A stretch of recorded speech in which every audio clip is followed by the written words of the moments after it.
Well, greetings and thank you for being here with us. Like everything else this year and last year throughout the pandemic, we're doing things a little bit different. And this year, definitely doing it differently, but also improving on the things we've done in the past. Thank you for being here with us. I'm Dr. John Torres, NBC News Senior Medical Correspondent. And this session is being streamed as part of the NBC Universal Group's partnership with Aspen Ideas Health. The session you're listening to right now is titled From mRNA Science to Virus Vectors. It's prime time for vaccine technology, which has never been more important, especially right now in the midst of all the people getting vaccinated, trying to get us to that herd immunity. And today we're going to do a deep dive into the promising advancements of vaccine science and technology, what that means now and what that's going to mean going forward. And to help us with that, I'm excited to welcome two experts, Dr. Adolfo García-Sastre and Dr. Özlem Türeci, to this conversation. First, Dr. García-Sastre is Director of the Global Health and Emerging Pathogens Institute and the Principal Investigator for the Center for Research on Influenza Pathogenesis and Transmission at the Mount Sinai Icahn School of Medicine. And Dr. Türeci is Co-Founder and Chief Medical Officer of BioNTech, where she led the company's successful efforts to develop and distribute an mRNA-based COVID-19 vaccine in less than 1 year, which is better known as the Pfizer vaccine. That's how most people know it. It's great to have both of you here today. Thank you so much for being with us. Thank you so much, and a pleasure to be here in this evening for Dr. Türeci. Indeed. It's a pleasure. Thank you. You know, vaccines have been all in the news. That's what I've been talking about fairly nonstop for the last few months because of its importance and what it's going to do to get us through this pandemic. But in layman's terms, as best you can, tell us, what is that mRNA technology? How's that different and how's it revolutionary? What are its benefits? And either one of you. Adolfo, do you want to start? Well, go ahead. You were the one that developed this vaccine. So that's, I think it's appropriate for you to describe your technology. Perfect. I can do that. So mRNA is a natural molecule. It is used by every cell in our body in order to transport the message of the genetic information to ensure that proteins are built. And that means it's natural, it's rapidly degraded by natural processes. And we are using it as a vaccine, not to deliver the vaccine, but the information to make the vaccine and the technology by the body of the vaccinated person. And the way we have developed this technology over 2 decades allows us to ensure that this information, how to make the vaccine antigen, which is the spike protein in the case of COVID-19, we deliver it into so-called dendritic cells, which are the coaches of the immune system, and ensure that not only this information, which is sort of a wanted poster of against what the immune system should be directed, but also the information to induce a very strong and so-called multi-effector immune response.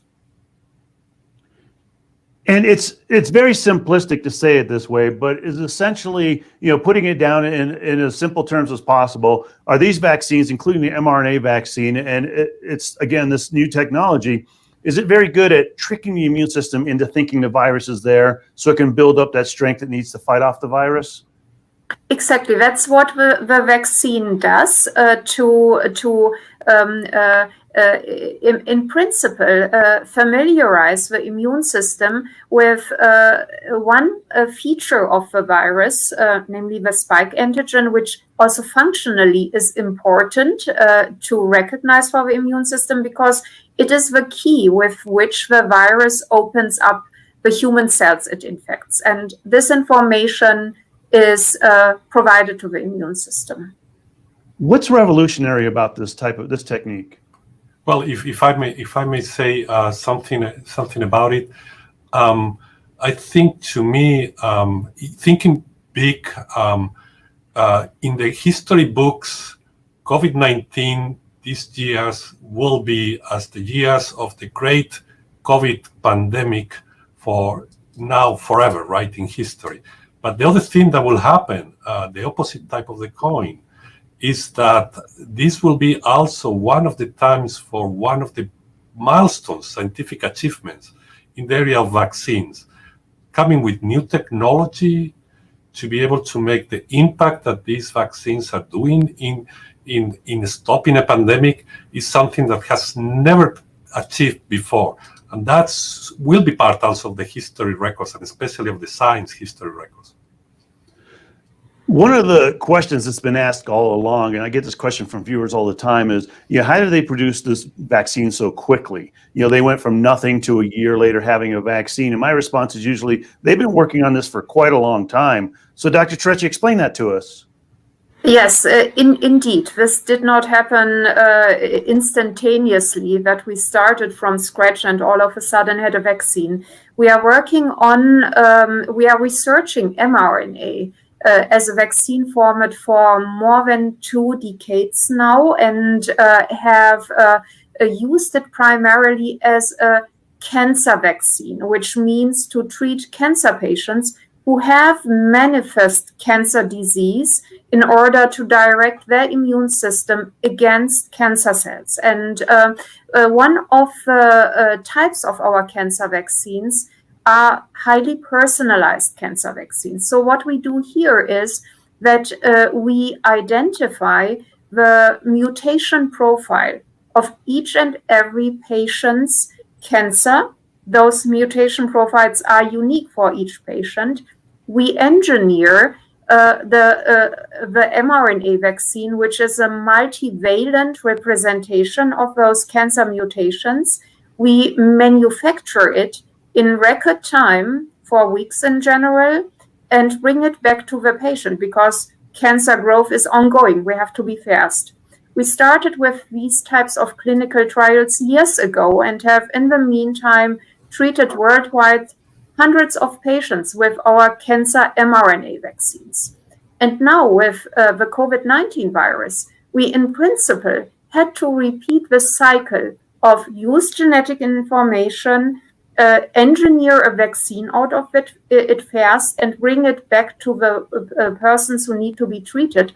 This cycle, which we had done multiple times, we only had to repeat it once for this virus. And so it was built on many years of expertise and training, basically.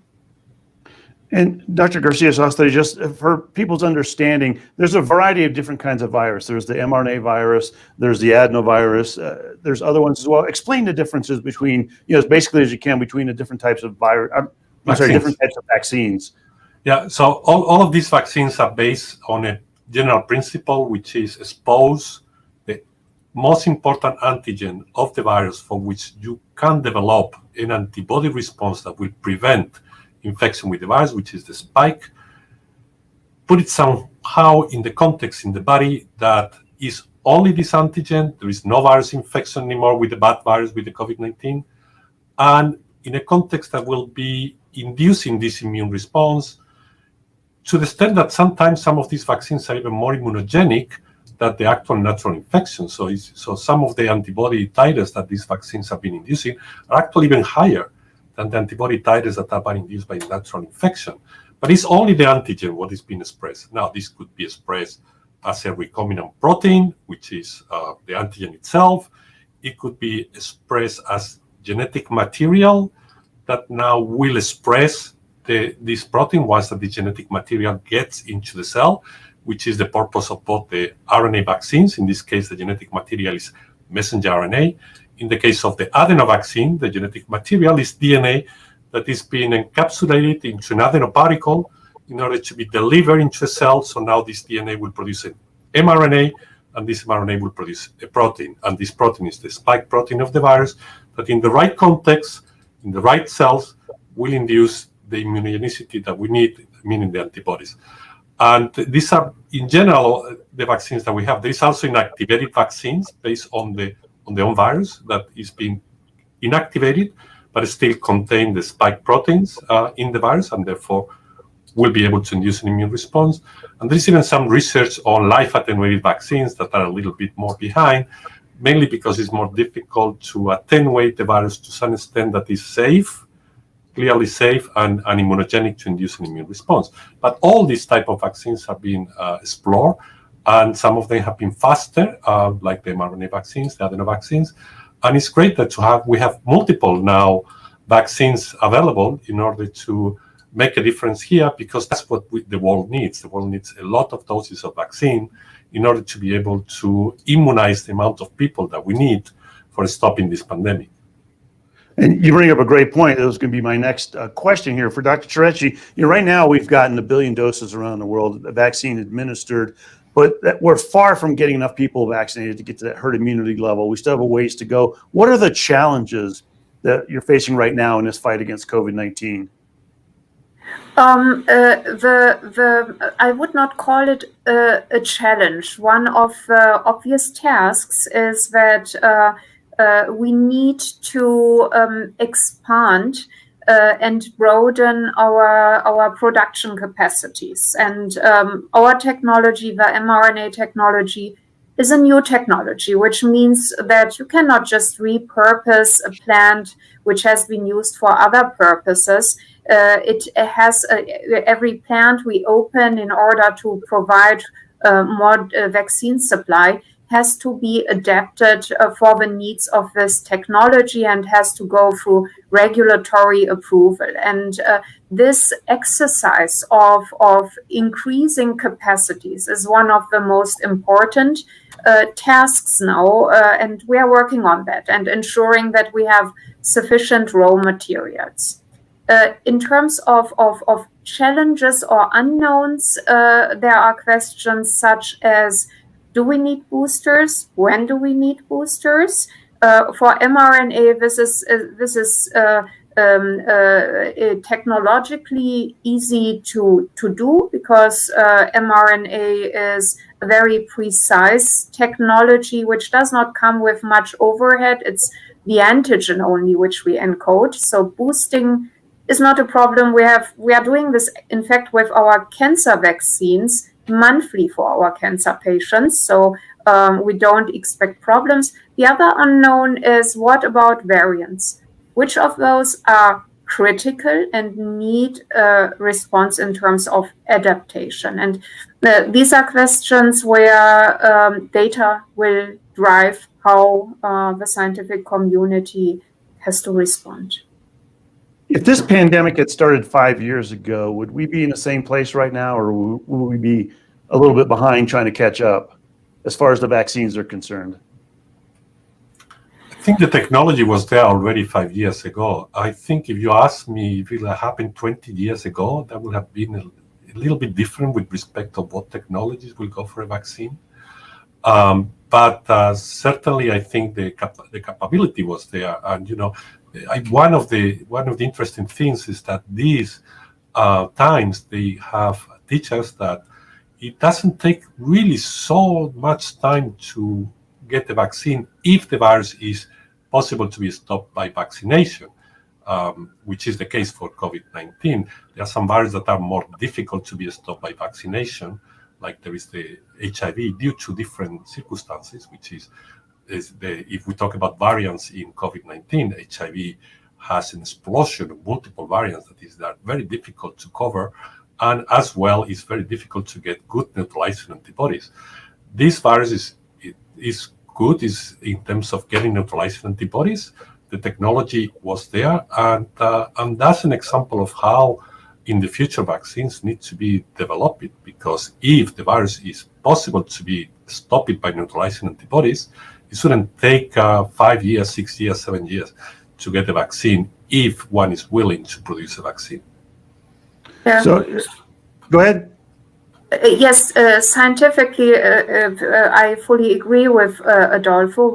What we, however, have only developed over the last couple of years is the manufacturing part. In those years, manufacturing really for human use and in scales which are of interest for a pandemic. This has only been established in the last couple of years, and So I guess if we would had seen this pandemic a couple of years earlier, this fast manufacturing piece would be something which could have become a bottleneck. And Dr. Türeci, you recently mentioned that people would need to get a third vaccine. We would need that booster shot. Is that going to be necessary because of the variants that are out there? Is that necessary because of waning immune system, combination of the two? Why are we going to need that booster? It's both, John, as you said. One question is the immune response is it waning over time, and does it wane to levels where also protection is not given anymore, so that we have to reboost and bring it back to the high levels we need. For some variants, just boosting with the original virus will be sufficient for many variants which are circulating now, because there is a clear cross neutralization of those variants with the current strain. For other variants, we might need to adapt, and this is something we have to learn. Do we need a different strain for this third booster? Because we will encounter variants where the original immune response is not sufficient and they escape, and we need to adapt, not only increase, but also adapt the immune response.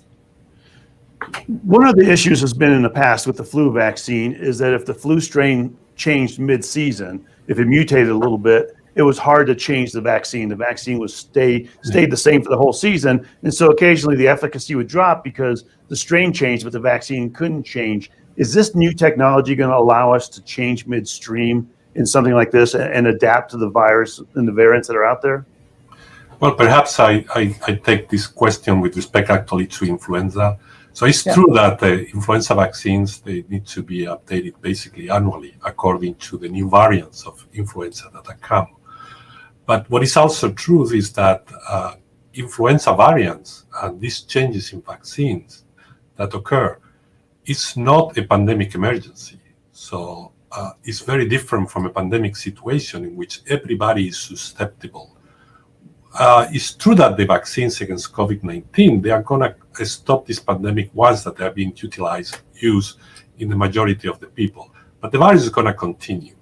And how it's going to continue? It's going to be as many cases as there is with seasonal influenza. It's going to be changing also like influenza, being able to reinfect some people.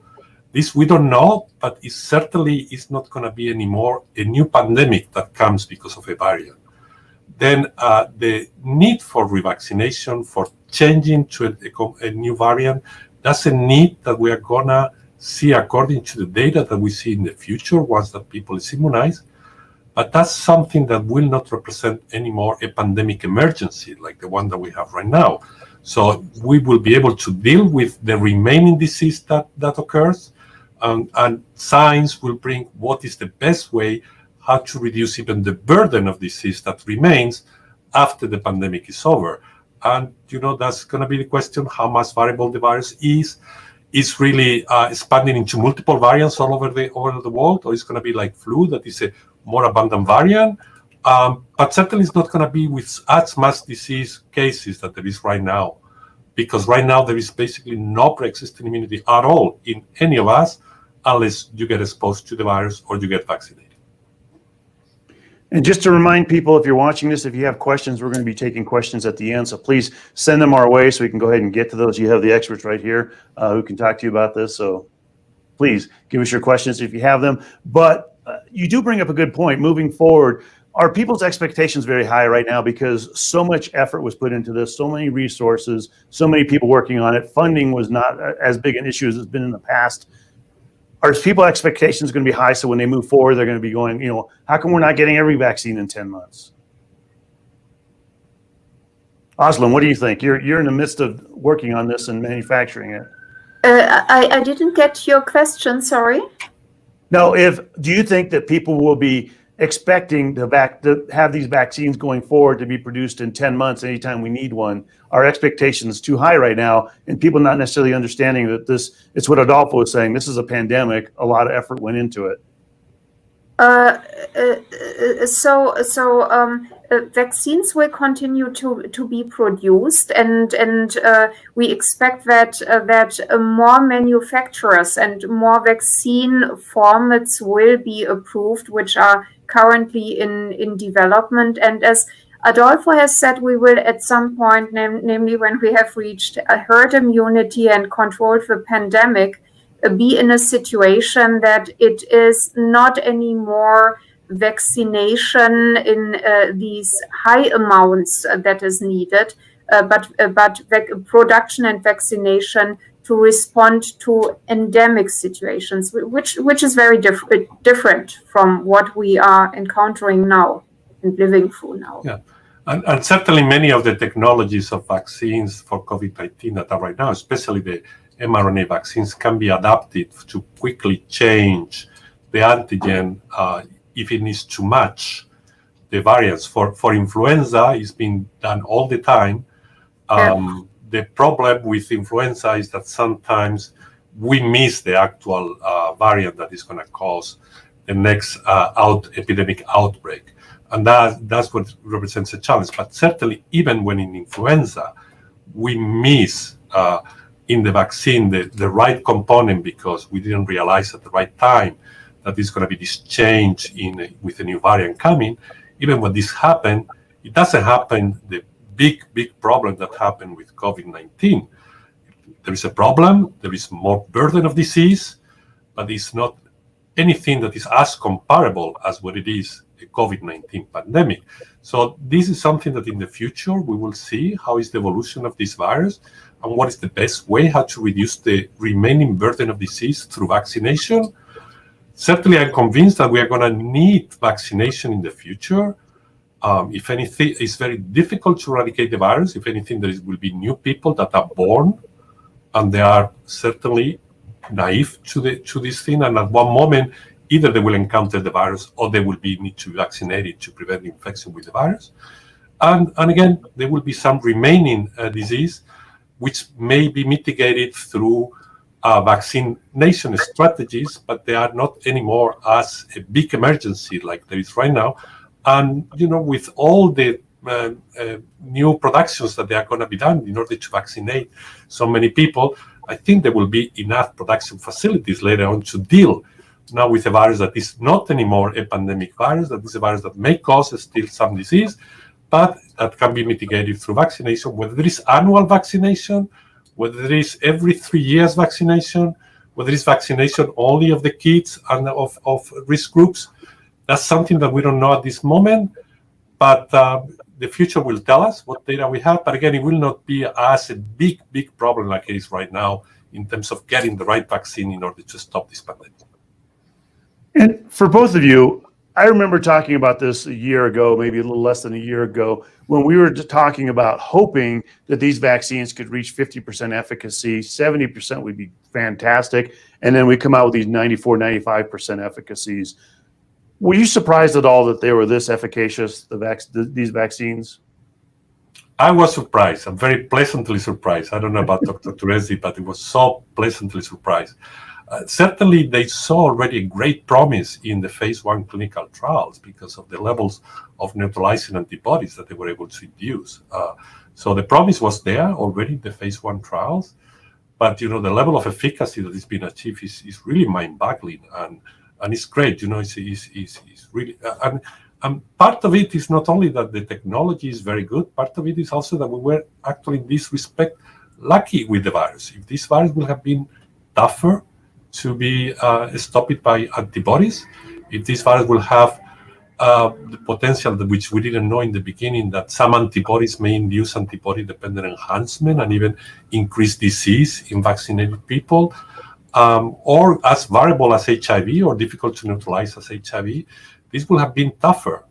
But we had great technologies that they were put into place and very quickly to see whether they work, as well as this luck with a virus that yes, we have bad luck with the pandemic, but it was a virus that was possible to be stopped through induction of neutralizing antibodies if you have these antibodies induced with the right technology. Özlem, were you surprised? You were in the midst of manufacturing, of working on this, manufacturing it. Were you surprised when you started seeing the efficacy numbers? As Adolfo has said, there are two components here.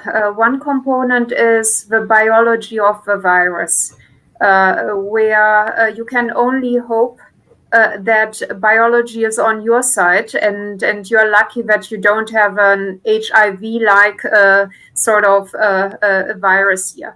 The other thing is the immune response. So what can you achieve with your vaccine? And we did not know about the biology of the virus and how efficacious we would be. However, we knew that the immune response we could induce with our technology would be what we like to call an ideal one, because we have optimized the technology to fight an even tougher enemy, cancer cells. And for this, we have optimized mRNA such that we not only induce antibodies, but also very strong CD8, which means killer T lymphocyte responses, which we see as the second line of defense after antibodies as the first line of defense. And in the phase 1 trial, we saw that in the subjects we immunized, we got this immune response, this multi-effector complex immune response against the virus, against the spike protein. That was reassuring and encouraging. And however, only the efficacy data at the end showed that this was a virus which was susceptible to such an immune response. Let's look at the future here with vaccine technology and where that's going and how that's going to help us and how it's going to benefit things. And Adolfo, you're working on a universal flu vaccine, and not necessarily this type of vaccine, but some type of vaccine. How far off are we from that? Is that something that's actually feasible in the near future? Well, it depends how we define near future. So there are two main components to a vaccine. One is the antigen, and the other is the vaccine platform. These two components need to go together. For a universal flu vaccine, or for even a universal pan-coronavirus vaccine, you need to have the right antigens that induce the right broadly neutralizing antibodies that will cover all potential variants, all potential strains, all potential subtypes in the case of influenza virus. We think that we understand now much better what type of antigens we need to express in people for vaccination in order to induce broadly neutralizing antibodies against influenza. Once that you have the antigens, you have multiple vaccine platforms that you can use in order to express these antigens. This could be mRNA vaccines, this could be adenovirus vaccines, this could be inactivated viruses with adjuvant, recombinant proteins, like the same technologies that have been used for COVID-19. And then you need actually also to show that these are working, the efficacy, right? And that's where things becomes a little bit more complicated with respect to get the efficacy data that you need in order to have a universal flu vaccine. The reason is because you may have a vaccine that you saw it works for 1 year, but then you need to show that also it works for second year, third year, fourth year, fifth year, as the virus is changing. So the type of trials that we need to do for influenza virus vaccine to prove that it's able to cover the future influenza viruses that they will be circulating, there are more multi-year trials that you need to do in order to see how much long-lasting and how much covering the future influenza virus they are. So there are more challenges to produce a universal flu vaccine in terms of showing that it's efficacious and it works, but certainly there is good ideas and technology and strategies that they are worth to explore in order to come out with what could be a better flu vaccine, because despite the vaccines that are available, there is still a lot of burden that influenza is causing, Plus, don't forget about potential pandemic flu, which could cause as much problems as we know from 1918 as what COVID-19 is causing. Özlem, could that same technology be used and those same techniques be used towards a universal coronavirus vaccine? As Adolfo has pointed out, the answer is not as simple, because it really depends also on the biology of the virus, on the antigen, how it mutates, and how what type of variants in which time develop. In principle, the technology, the RNA vaccine technology, is inducing broad immune responses on the antibody level and also on the T cell level, where we see polyspecific immune responses against conserved epitopes. This is a very good prerequisite to be used for universal vaccines of any kind, but as Adolfo has pointed out, it has also to go together with the antigen. It will not work for any virus. With the universal coronavirus vaccine, we talked about the flu vaccine, how close we are to that. Is with the universal coronavirus vaccine, are we close to that? Is that still very far off? Dr. Fauci said, he thought that it was possible in the near future. Didn't define near future, though. This is exactly what the passage of time and our encounter with variants will show us, because ultimately the universal vaccine means that what we have in our hands or might develop as a second generation will cover any variant which is already circulating or will come up. And as we don't know sufficient, we don't have sufficient data on the evolvement of the virus, also under the pressure of immunizations, we can at the moment not answer that. Yeah, and to put an example, for measles virus, perhaps we can say that we have a universal measles virus vaccine, because it actually covers every variant of measles virus that is circulating. But there is very little antigenic variability for measles virus. So to cover the variants of measles virus is more easy than to cover the variants of influenza. Now, where COVID-19 will stay will be a measles virus-like, in which the variants, they don't change too much and can be covered with a single vaccination, single antigen, or will it change like influenza that changes a lot from year to year? Well, not a lot, but can change with years and years and years, can change a lot. To evade now the persistent immunity that previous vaccination or previous exposure give you. Most likely something in between, but more close to measles or more close to influenza, we will only know with time, because we don't know yet the biology of this virus and how it will evolve in the presence of pre-existing immunity in humans. And with this technology, especially the mRNA technology, is there going to be a possibility in the future, not necessarily even in the near future, but in the future, of getting an mRNA vaccine that targets multiple viruses? So in other words, you get one shot for a variety of viruses instead of getting multiple shots. Yes, that is one of the strengths of mRNA technology. We are in fact already doing this in cancer. We are combining multiple antigens for one patient in one vaccine, and this is the technology platform allows it to combine multiple variants of one virus or multiple virus or antigens from different viruses in one shot. Yeah, and as a matter of fact, most of the vaccines human vaccines they are multivalent vaccines, either because they are vaccinated against multiple different, like the measles, mumps, rubella, is 3 different vaccines given at the same time, or because they cover multiple antigenic variants, like is the case for influenza, which is a tetravalent vaccine, or the pneumococcus vaccine, that they are multivalent also. So most of the vaccines that have been used, rotavirus vaccine is also multivalent, poliovirus vaccine is multivalent. So most of the vaccines that are in use, they are multivalent. And the question will be, what for this COVID-19, whether they will be needed in the future multivalent vaccine, because there will be multiple variants circulating in different parts, geographical parts of the world, or will be more like flu, that there is a single variant that dominates, or will be, a virus that does not change too much, in which case the vaccine, although probably will need to be reused at one moment, but the vaccine antigen will not need to change. That's the future will tell us. You had mentioned earlier talking about the vaccines versus and the viruses and how it's a combination of the two. Looking at that efficacy, you have to have a virus that lends itself to getting a higher efficacy, but at the same time a vaccine that can help push it to that efficacy level. With the flu, traditionally we're looking 40 to 60% efficacy.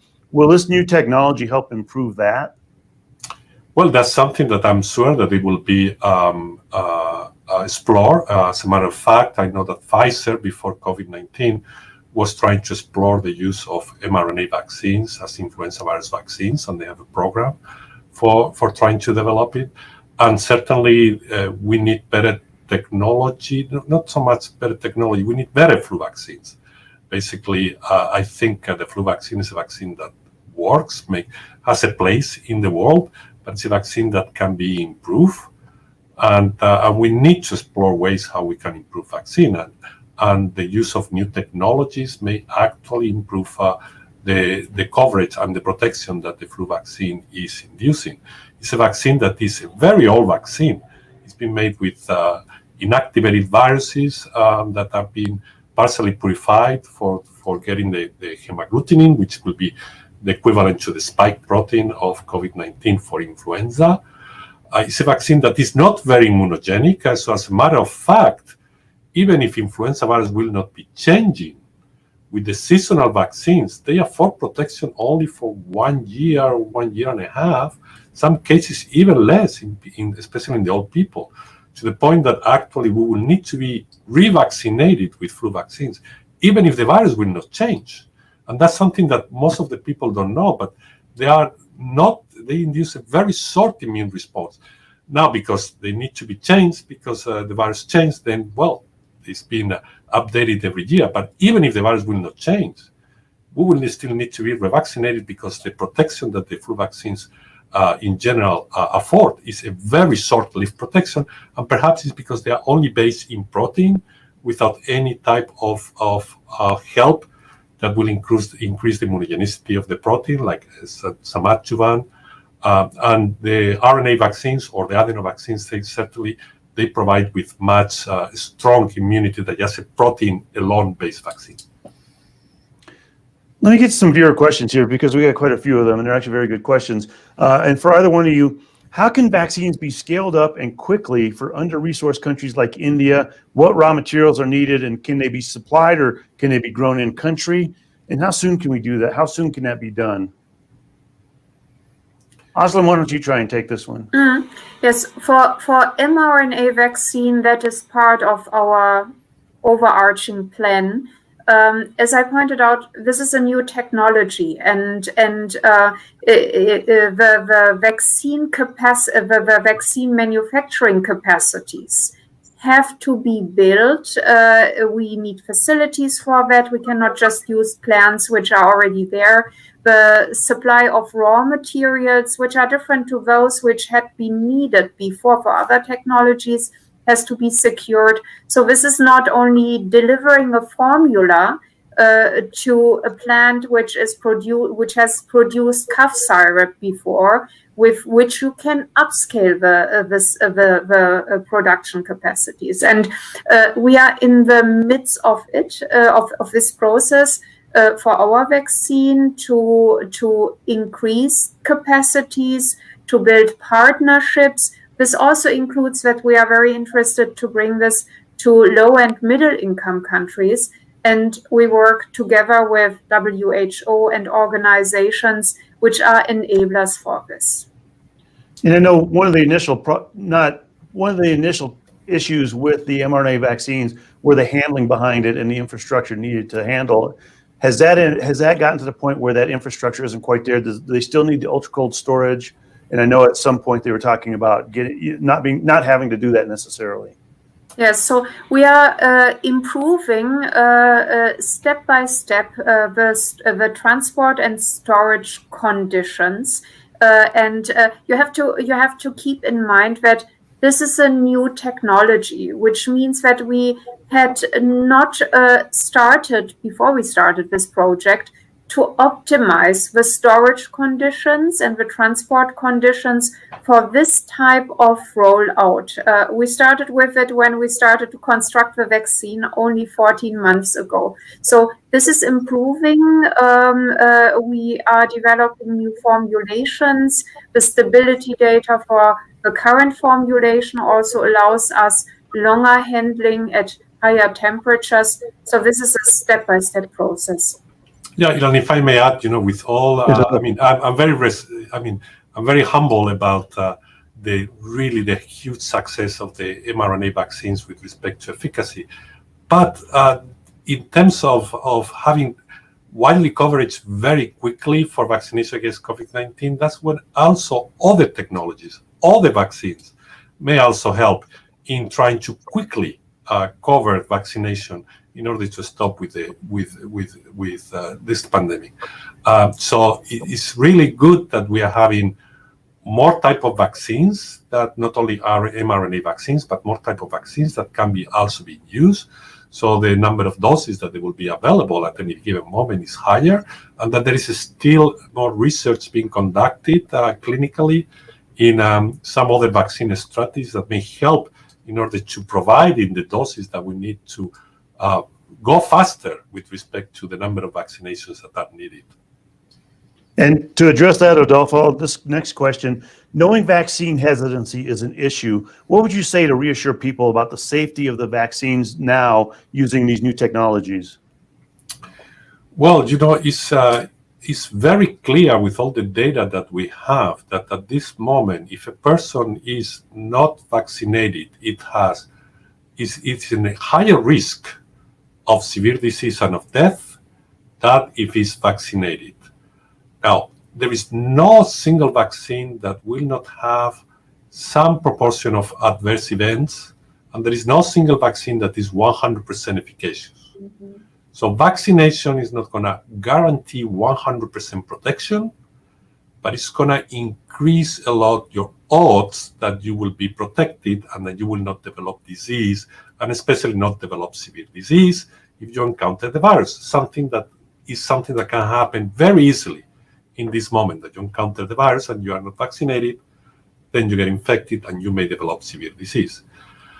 It's very important to continue to look to potential adverse events that vaccines are causing, to identify what is the number of adverse events that may happen, to better know what people are at higher risk of adverse events, to be able to avoid a particular type of vaccine in a particular type of people that may have higher risk. We still don't know exactly some of the conditions that some people may have in order to be more propensity to have adverse events with some of the vaccines we have.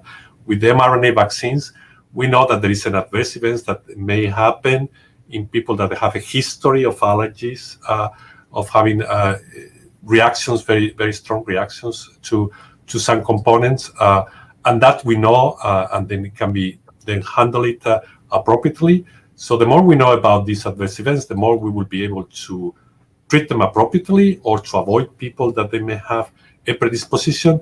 But certainly right now, for anybody, is much better to be vaccinated in order the risk that you have for developing severe disease that not being so you are vaccinated, you are most likely not to have a severe disease event in your life that you get vaccinated, and unfortunately there is always some cases that they cannot be prevented at this moment. And again, the more we know, the more we can diminish this number of cases. But certainly, it's the best that you can have right now is to be vaccinated. And Özlem, you agree with there are hesitant people out there. What would you tell them as far as the safety of these vaccines? Yeah, so it's important to understand that we have highly regulated systems which are supervised by independent parties, by regulatory authorities. When vaccines get approved, so the clinical trial data is very diligently scrutinized in order to understand how high the risk is. by regulatory authorities. And that is then compared, as Adolfo said, with the potential benefit. And only if the benefit is clearly higher than the risk, authorities would approve the vaccines, even for emergency use. Then there is a process after approval in the rollouts, which are now happening, the national campaigns, where there are surveillance systems, again, of governments and regulatory authorities, not by vaccine developers only, which assess all incoming potential safety signals. And it's actually a good sign when we hear that vaccines are sort of put on hold because regulators want to very deeply investigate potential signals in order to be sure, and then they allow, again, distribution of the respective vaccine or allow it under certain circumstances. Which shows us how well controlled this is. And this might be reassuring for those who hesitate. Yeah, and I think it's important to emphasize that even the vaccines right now, the use of the vaccines like it is right now, have already saved many, many, many lives. And one can see what had happened, for example, with mortality rates in residencies and mortality rates in some countries where they have higher now vaccination, how much they have dropped these mortality rates. Risk groups that have been vaccinated, like the number of hospitalizations that there is now in elderly people in the United States. I mean, these are already lives that have been saved with the vaccine, and the more people get vaccinated, the more lives will be saved. And we're already seeing in the elderly, particularly here in the United States, that because such a high number of them are vaccinated, that they are getting spared from hospitalizations. They are not having as many issues with the outbreaks that are going on right now than the younger ones that aren't vaccinated. And this brings up the next question. And Özlem, let me ask you this. Here's the viewer's question. Can we expect to see a COVID-19 vaccine available for children younger than 12 years old anytime soon? And are there any risks in mRNA vaccines for young kids? I cannot speak for other developers. We are testing our vaccine also in the younger generation, in the younger age strata, and in pediatric, in kids. There is an ongoing study. We have already data for the 12 to 15-year-olds, which we will present to the regulators in order to get approval for this age group. There is an ongoing study for those below the age of 11, where I think we will have data later this year and then submit to the authorities.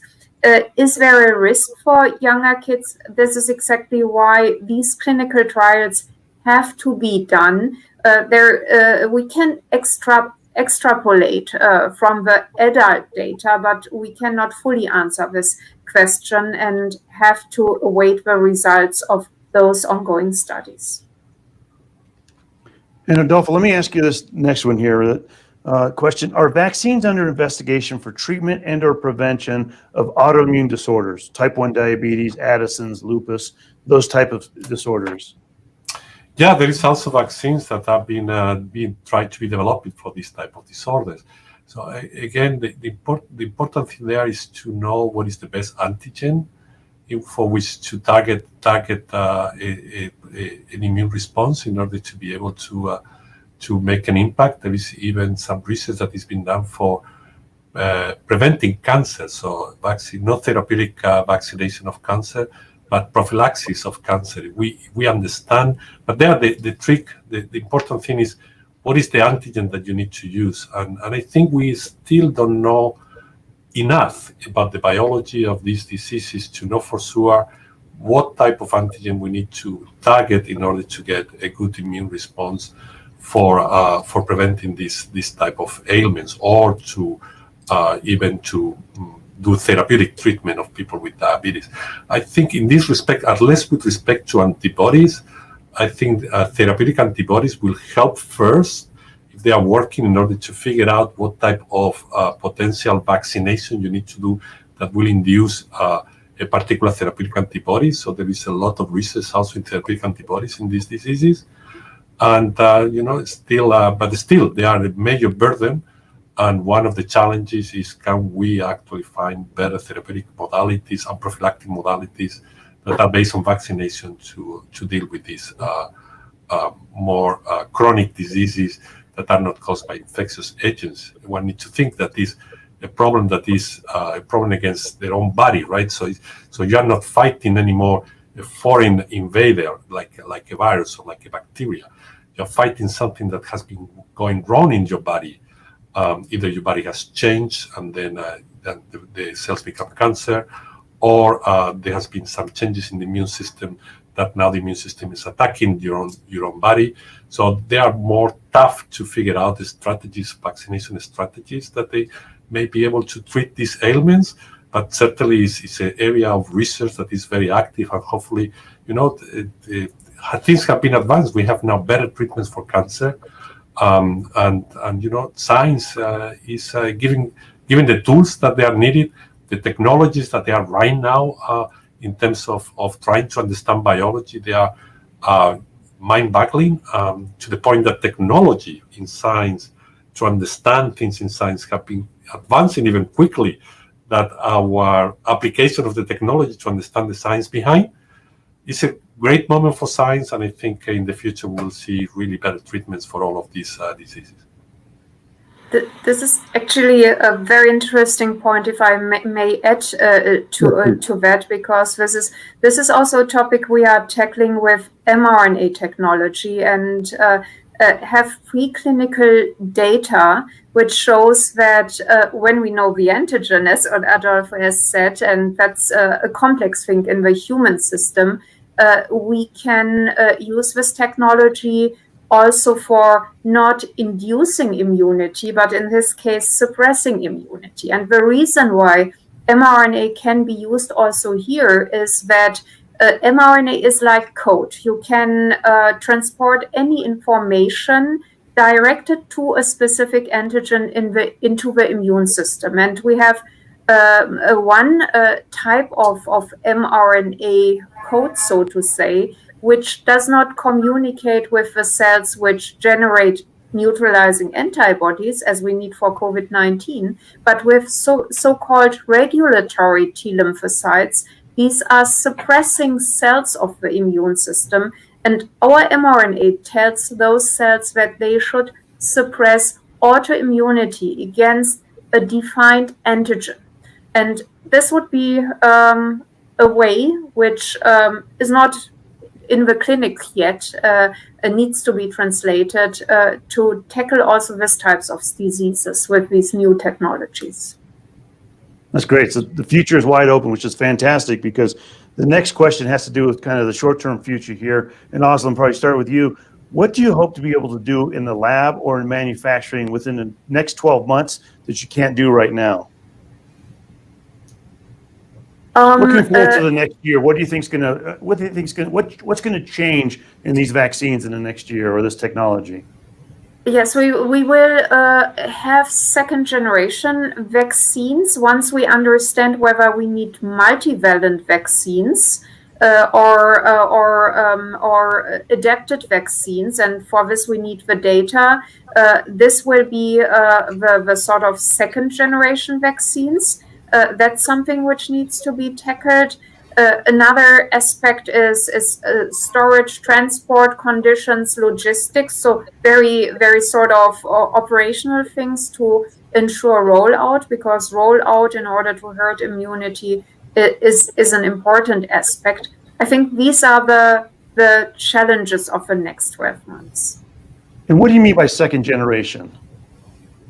So in principle, in our case, a vaccine which in some form is adapted to the sequence. We have to see whether we need an adaptation to a variant, or a multivalent vaccine, because it's not only one variant, but we get a diversification, maybe a regional diversification. So the question, what type of second generation vaccine do we need mechanistically, and preparing it could be the sort of next challenges or tasks. And Adolfo, what do you see over the next, what do you see over the next 12 months? Well, what I hope to see is everybody vaccinated. I think that will be the goal, right? But I hope that also, and I think at least right now it's clear that there is a better interaction between academics, funding agencies, and industry in order to come together to make impact in infectious diseases. I think with respect to vaccines, we have been highly successful for COVID-19, but there is still the part of the therapeutic treatments for COVID-19 for which there are some, but they are not as effective and able to be distributed to everybody as we would like. And I think, as I mentioned, I think that even with good vaccination, there is going to be still a burden of disease that this virus is going to cause. And for tackling this burden of disease that still happens, we may need not only second generation vaccines that will cover better this still the remaining disease, but also we'll need treatments. And I think in this respect, it's very important to continue to work from different fronts. And to me, infectious diseases and pandemics is like being prepared against war, right? It's clear that these are alien things.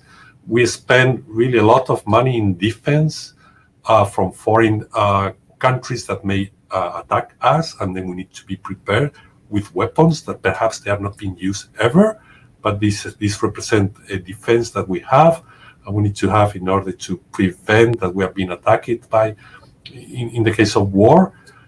And we are at war with all these pandemic viruses. It's good to invest also in defense against pandemics and to increase our potential vaccine portfolio for multiple pathogens that may come in the future, as well as our therapeutic portfolio for multiple pathogens that we have right now or that they may come in the future.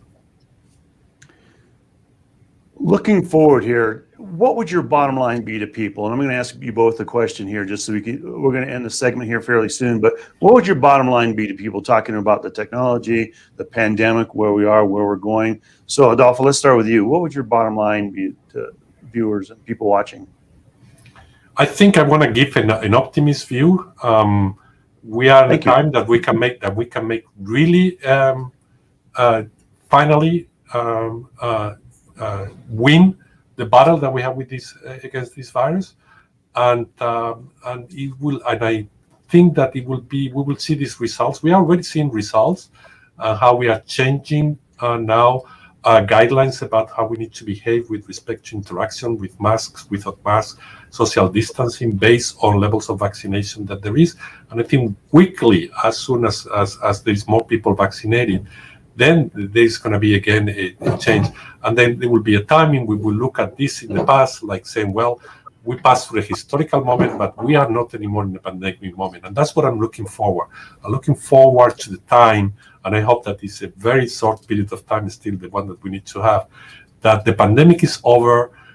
We still need to think about potential future pandemics. Don't forget about that. We still need to think about how much disease is left with COVID-19. But pandemic is over, and that's what I'm looking forward. In Özlem? I can't agree more with what Adolfo just very elegantly stated. My view in the future is also an optimistic one. First of all, the present, we should be aware of the fact that how much we have achieved as a global community, on the one hand, because technology stepped up at a moment of dire need, and also given the fact that there were these partnerships, public-private partnerships with governments, companies, scientific community, working together, which allowed us to now stand here, have several approved vaccines, and have millions, hundreds of millions of people already vaccinated. So this is a huge achievement, and this will be over at some point if we continue on this path and use what we have learned together. Well, thank you guys very much. This has been a wonderful conversation to talk about these new technologies and what they mean for us going forward. And again, Dr. Adolfo García-Sastre and Dr. Özlem Türeci, I can't thank you enough. And for everybody else, this has been a fantastic conversation. Thank you for taking time to watch this. And like I always like to end, I hope you, your family, your loved ones, your community stay as safe as possible and get through this pandemic as soon as possible. But it's going to take all of us doing that, because it is truly a small world, and we're finding out just how small it is every day. So thank you guys very much, and thank you everybody for watching. Thank you. Thank you.